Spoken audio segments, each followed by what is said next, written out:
කොහොමද මේක වෙන්නේ? මට දැන් වයස 99යි. මට බබෙක් හම්බ වෙන්න ඉන්නවා ඇපලන්ට. ඒක කොහොමවත් වෙන්න බෑනේ. මට දරුවෝ හදන්න බෑ කියලා ඔයා දන්නවනේ බනානීට. කවද ගොන්ද? හැමදාම එහෙම තමයි.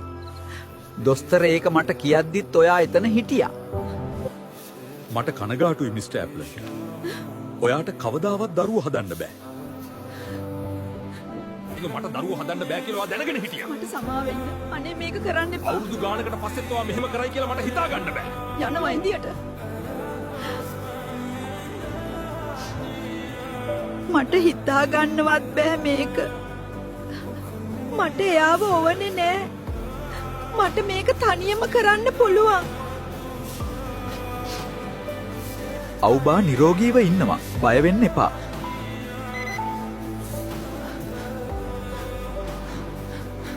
ඔයා කවුද? ඔයා ඇපල් කෙනෙක් නෙවෙයි. මම ඔයාට කෝල් කරන්න ඕනේ.